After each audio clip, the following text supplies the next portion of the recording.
Hello students, how are you all? Hope you are fine with the grace of the Almighty God. So students, we have to start our explanation from the social science, and our topic of the chapter is stereotypes, prejudice and discrimination from social and political life. So I hope that you have understood all the previous explanation. So today's explanation I will teach you with the help of the animation.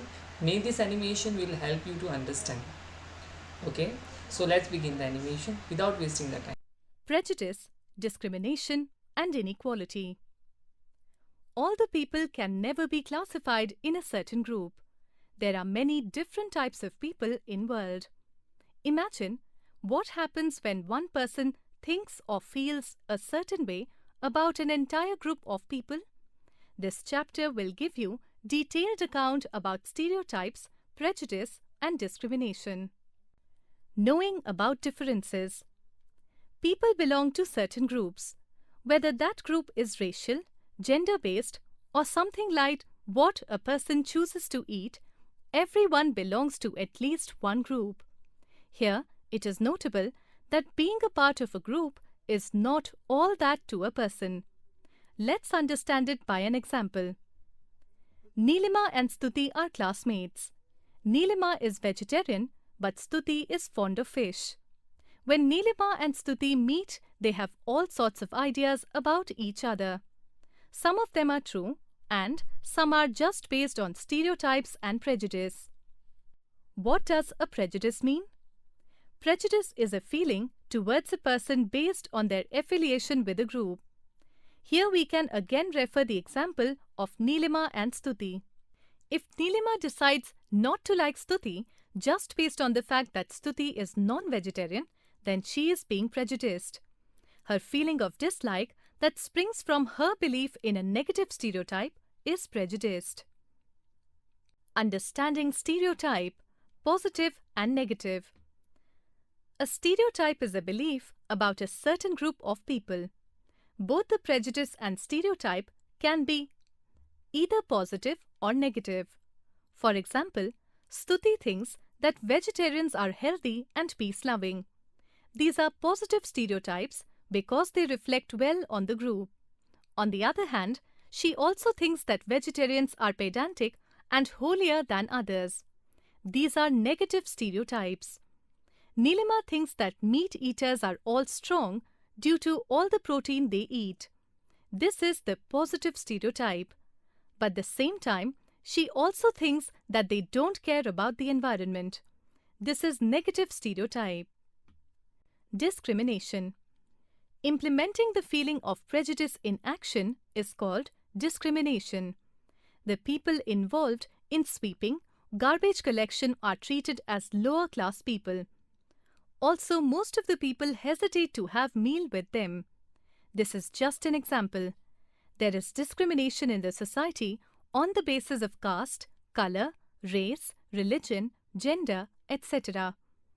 You might have seen in your class that some students who are fatty or thin, black in complexion, or having problem in proper hearing or seeing are teased by their classmates. This is the discrimination in your class. It must be avoided. Discrimination on the basis of caste. Our social structure is based on the caste system.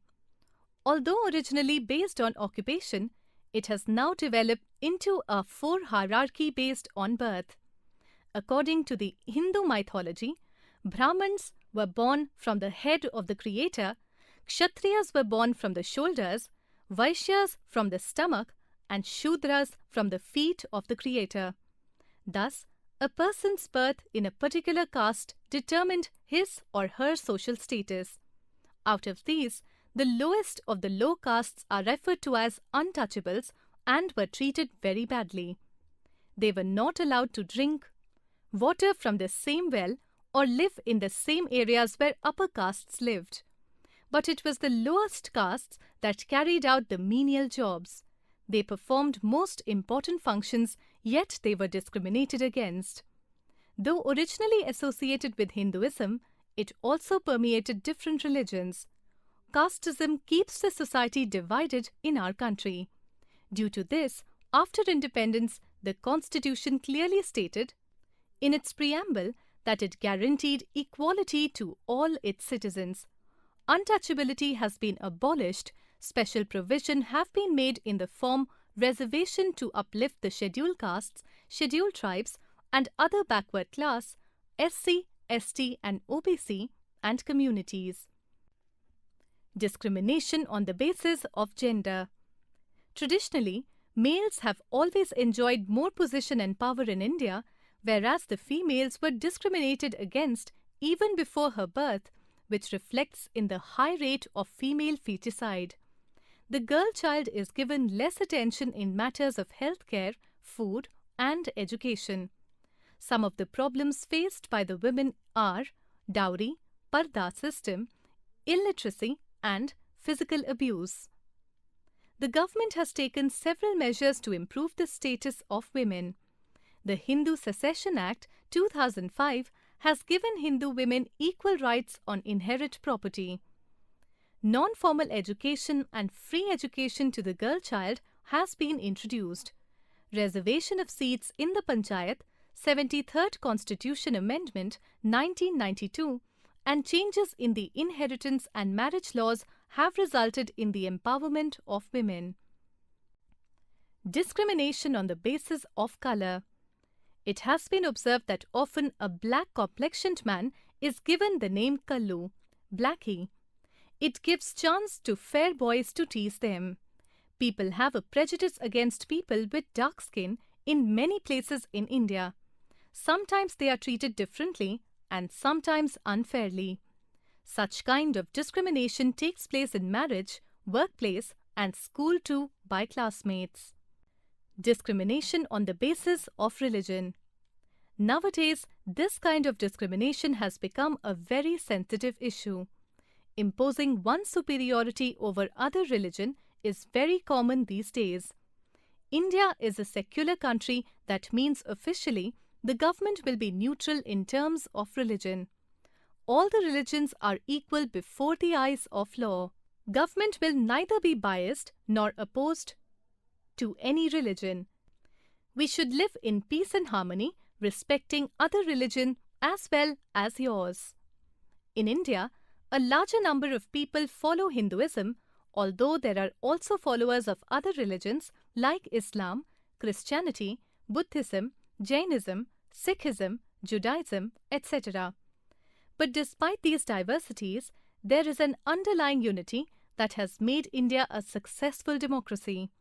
It is rightly said that India is a land of unity in diversity. All communities celebrate festivals with great enthusiasm. People of all faith, regardless of their religious differences, visit places of worship and pilgrimage centers. In our country, temples, mosques, gurdwaras, synagogues, and churches exist side by side. Religious tolerance and humanism towards other religions is one of the pillars of India's secularism, and it can be maintained by all our harmonical and sincere efforts. Trivia. India has 2 million gods and worships them all. In religion, all other countries are paupers. India is the only millionaire. Mark Twain. The framers of our constitution saw the diversity of India as an asset rather than a liability and ensured its continuity through the constitution. Thus, our constitution declares in its preamble that we, the people of India, having solemnly resolved to constitute India into a sovereign, socialist, secular, democratic republic, and to secure to all its citizens justice, social, economic, and political liberty of thought, expression, belief, faith, and worship, equality of status and of opportunity, and to promote among them all fraternity, assuring the dignity of the individual and the unity and integrity of the nation. Figure 2.6 Framers of Constitution. In our Constituent Assembly, this 26th day of November 1949, do hereby adopt, enact, and give to ourselves this Constitution. It reveals that the Constitution respects the individual and guarantees different rights to its citizens. The word secularism means that the citizens are free to practice any religion that they want and government does not interfere in matters of religion.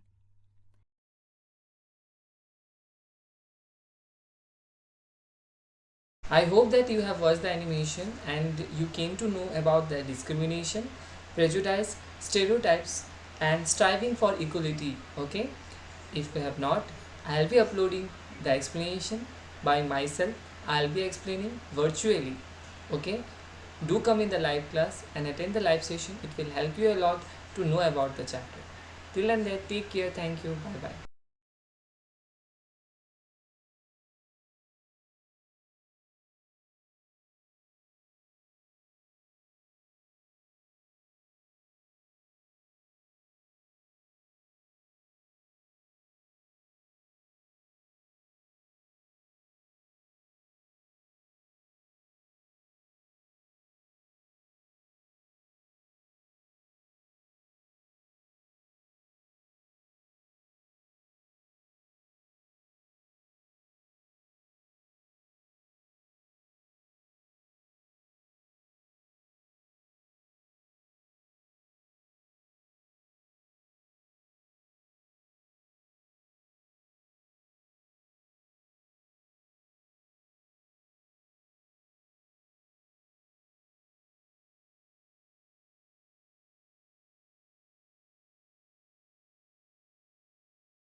I hope that you have watched the animation and you came to know about the discrimination, prejudice, stereotypes, and striving for equality. Okay, if you have not, I'll be uploading the explanation by myself. I'll be explaining virtually. Okay, do come in the live class and attend the live session. It will help you a lot to know about the chapter. Till then, take care. Thank you. Bye bye.